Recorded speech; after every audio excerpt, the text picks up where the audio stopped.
Tras los pasos de Sefarad en el Nuevo Mundo, con David Rosenthal.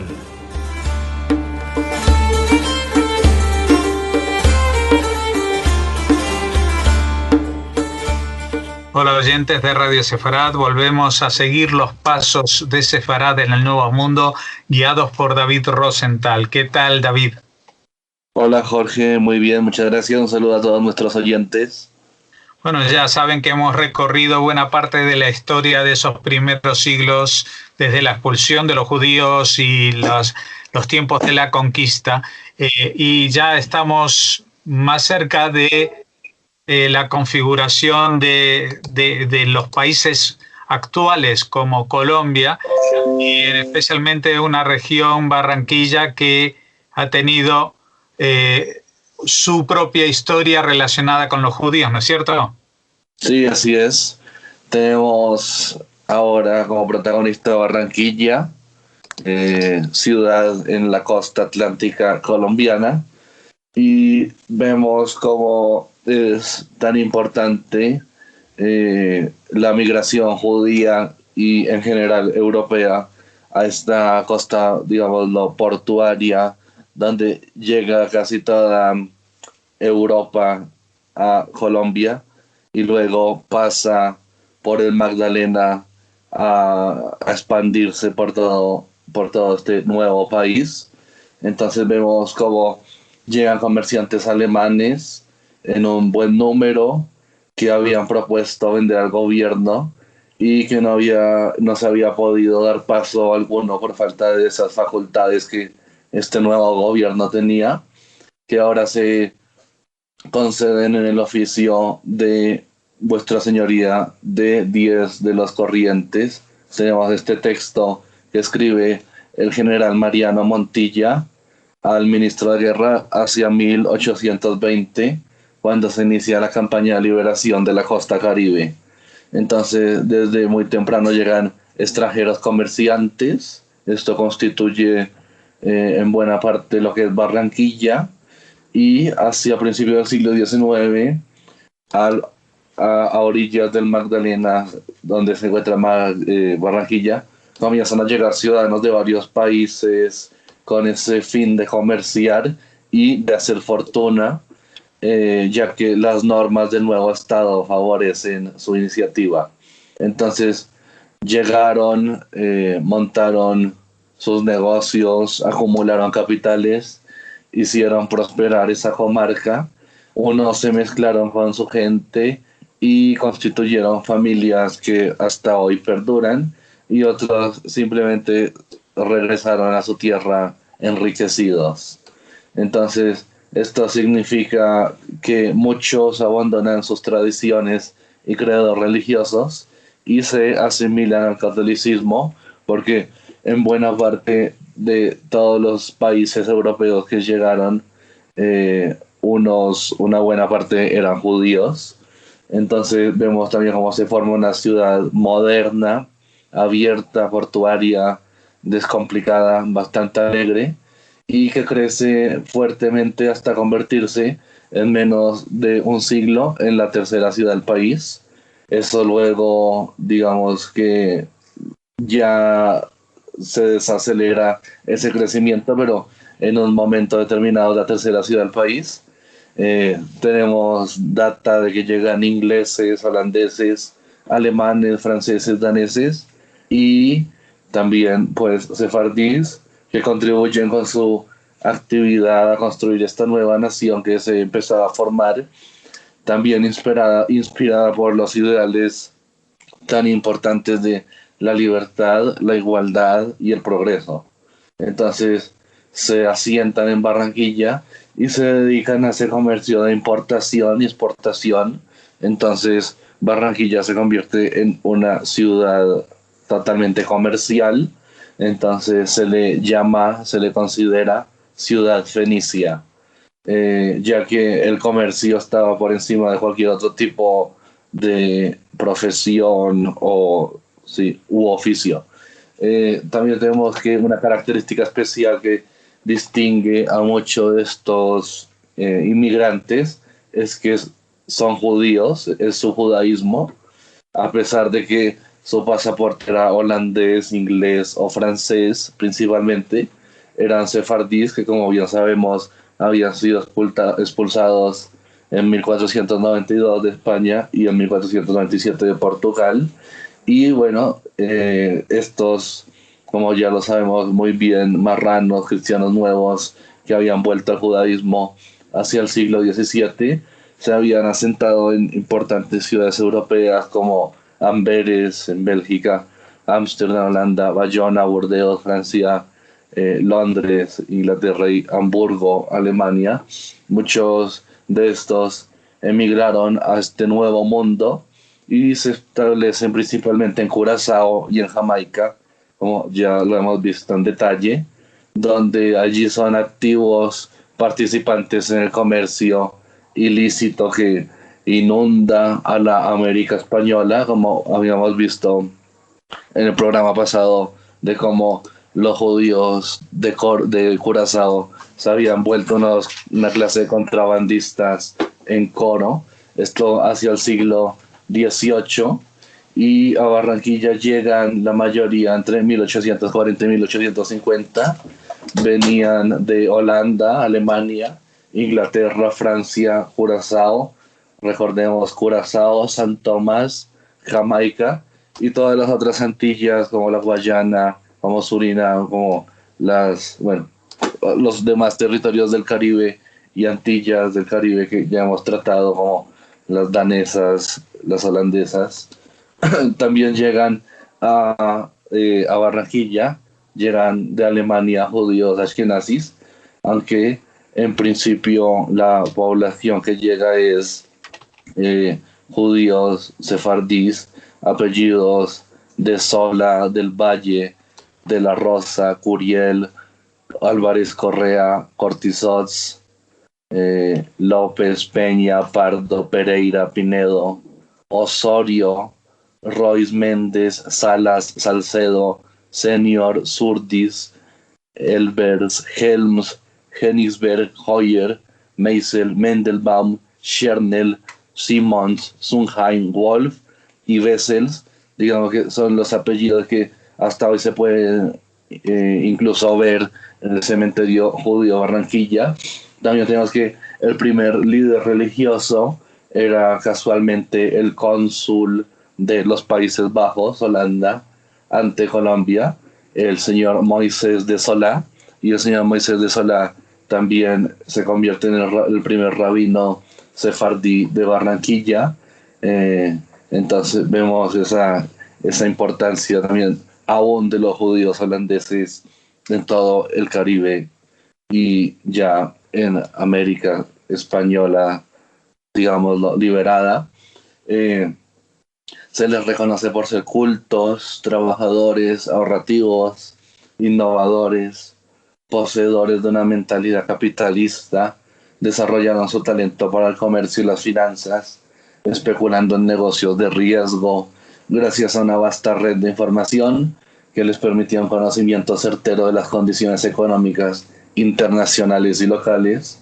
Entonces, digamos lo que por tradición integraban sus asociaciones entre familiares y correligionarios, lo que permitió extensas redes emparentadas. Recordemos esa tradición de tener unas familias clánicas, unas familias que estaban emparentadas entre correligionarios, entre familiares, y esta estructura también parte de esa forma organizacional dentro de lo social y lo económico.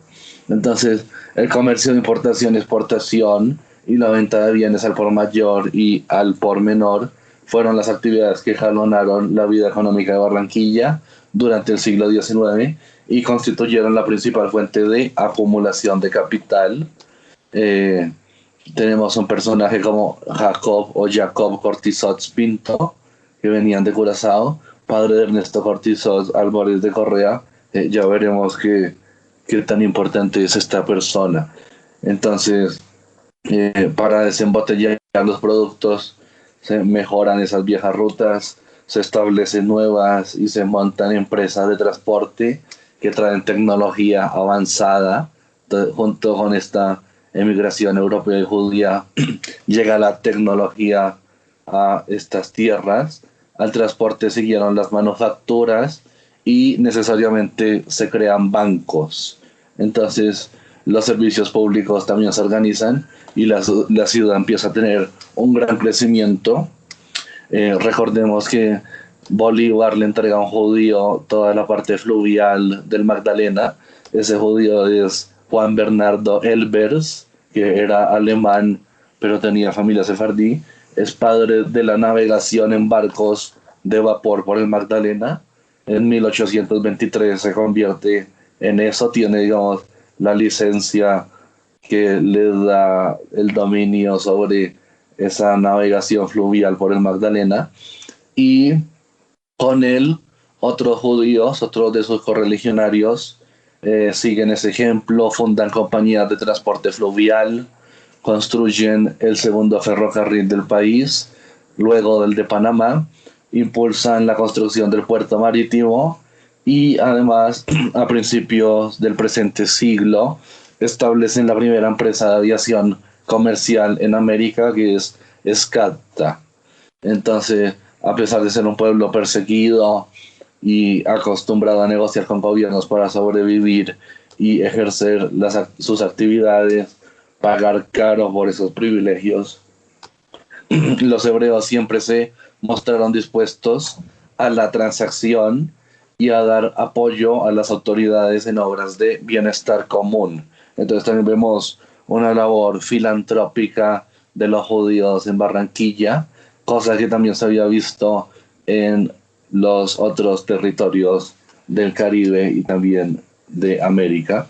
Entonces, la apertura del puerto de Sabanilla significa el comercio de importación, algo muy importante, la construcción de los edificios de la aduana, el hospital, un cementerio, el acueducto, el primer banco que hubo en la ciudad y fábricas de diversos productos, además también de iniciativas como las que marcan la actividad del grupo de judíos barranquilleros en el siglo pasado y comienzos del actual.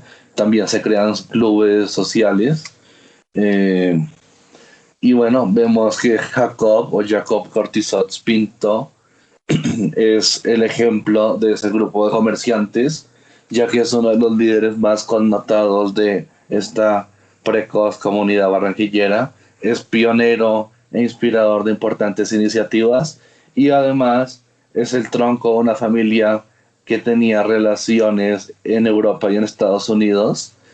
Jacob Cortizot Pinto había nacido en Curazao entre 1845 y 1846, hijo de Joseph Cortizot con Esther Yesurum Pinto, que se había celebrado ese matrimonio en 1844. De esa unión nacen 3 hijos más, Aarón, Manuel y Rebeca, y muerta su esposa, Joseph contrae segundas nupcias con una dama venezolana que estaba radicada en Coro. Recordemos que los judíos de Curazao se casaban entre sí y si no buscaban, digámoslo, esposa o esposo en las otras comunidades judías de América y del Caribe. Entonces se casa con su prima en Coro. Y de ahí nacen otros 2 hijos. Jacob no se entendió bien con su madrastra, por lo que, a pesar de su juventud, abandona el hogar paterno y regresa a Curazao.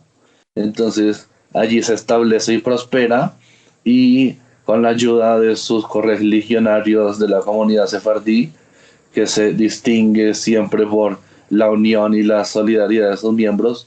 Recordemos que la comunidad judía de Curazao fue, digamos, la que ayudó a todas las demás comunidades judías sefardíes en América y el Caribe. Siempre era la comunidad de Curazao, además de la gran comunidad de Ámsterdam, era la que veía por las otras comunidades. Entonces vemos como junto con correligionarios, con paisanos y con parientes hace fortuna en Curazao.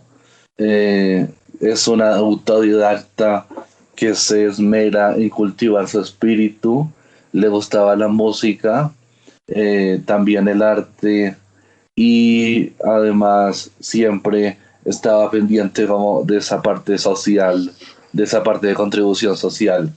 Aprende francés muy bien, también muy posiblemente hablaba el inglés, y sus negocios los llevan a tener estrechas relaciones con los Estados Unidos. Entonces hablaba y escribía muy bien también en español, y su trabajo, la práctica y la experiencia adquirida junto a importantes hombres de negocios hacen de él un banquero y un industrial experto, aunque siempre se identifica como comerciante. Entonces, el joven Jacob se traslada a Barranquilla acompañado de sus hermanos Manuel y Rebeca, y en 1874 se casa allí por lo civil con su prima Julia Álvarez Correa Pinto, que era hija de Jacob Álvarez Correa y de Esther Yesurum Pinto. Entonces vemos cómo estaban digámoslo, emparentados entre familias internamente. Álvarez Correa gozaba además de una importante fortuna, de una prestante posición en la sociedad. Se había establecido en Barranquilla desde 1841 y era uno de los líderes más importantes de la comunidad sefardí y un hombre bastante acaudalado. Entonces, el entronque con la familia de Julia le significa al joven Cortisots una promoción dentro del mundo de los negocios y las relaciones internacionales que manejaba. Ya hablamos de una élite judía entre el Caribe, los Estados Unidos y Europa. Entonces, también sabemos que Jacob se afilia a la masonería, que se extiende por Barranquilla, y donde con su suegro ostenta el más alto grado, es decir, el grado 33, y a finales del siglo, distinguido en la orden con el grado 3, Jacob formó parte del grupo de dignatarios de la Logia Siglo XIX de Barranquilla, junto con Jacob Roig Méndez Jr., Rafael María Palacio, Alejandro Álvarez Correa y Miguel Diago. Y en 1910 el Supremo Consejo Neogranadino le confirió el grado 33, distinción que su hijo Ernesto también alcanzó más tarde, su hijo Ernesto Cortisots, como así se llama el aeropuerto actual de Barranquilla, en honor a Ernesto Cortisots Álvarez Correa. Entonces, el matrimonio Cortisots-Correa fue muy prolífico, tienen 14 hijos. Se distingue Jacob por ese gran esfuerzo en beneficio de la familia, habiéndose labrado una fortuna con su trabajo, no escatimó esfuerzos en beneficio de los suyos. Entonces vemos cómo esta persona se convierte en el líder de toda la comunidad judía sefardí barranquillera y, digámoslo, también del Caribe colombiano. A sus hijos mayores, Rodolfo y Ernesto, los envía a estudiar a Europa, y al final de completar la educación de los más pequeños, luego se va a Nueva York, donde muere en 1936. Entonces vemos esa importancia de esta familia Cortisots para toda Colombia. Lo muestran sus familiares como un padre amante y preocupado, dueño de profundas convicciones morales, en donde se descubren los valores hispánicos sobre la honra y el honor.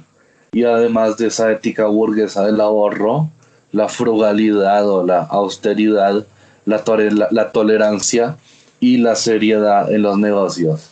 Decía que mañana te separarás de nosotros dejando desgarrados nuestros corazones, tu futuro bienestar, el deseo de que llegue a ser un hombre útil a la sociedad y a tu familia, nos obligan al sacrificio, cumpliendo así la sagrada misión impuesta a los padres.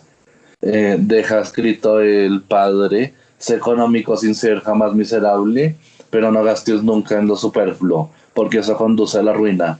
Sé esclavo de tu palabra, cumple siempre lo que ofreces y no ofrezcas sino aquello que puedas cumplir. Eres muy joven, No conoces nada del mundo en el que estamos sometidos a 1000 contrariedades y a recibir decepciones a cada paso. Sopórtalas con resignación y sin odio en el corazón, y así no amargarás tu existencia. Sé agradecido con todo aquel de quien recibas algún beneficio, y haz todo lo que puedas sin esperar agradecimiento.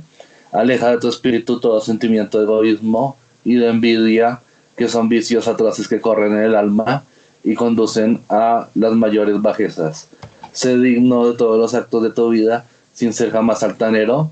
Conserva tu honra inmaculada, porque una vez perdido el honor no se recupera jamás. Debes, pues, conservarla como una arca santa, siendo el don más preciado recibido de Dios. Entonces vemos como aquí en esta carta el padre deja a su hijo Ernesto entre 1897 y 1898, digamos, este legado, y ya seguiremos hablando de los judíos en Barranquilla. Pues una historia apasionante, especialmente cuando entrabas en el detalle de estas familias. Así que seguiremos avanzando en el tiempo, seguiremos avanzando en el conocimiento de las huellas, de los pasos de Sefarad y de las familias sefardíes en lo que hoy día conocemos el continente americano y que entonces se llamaba el Nuevo Mundo. Hasta entonces, muchas gracias, David Rosenthal. De nada.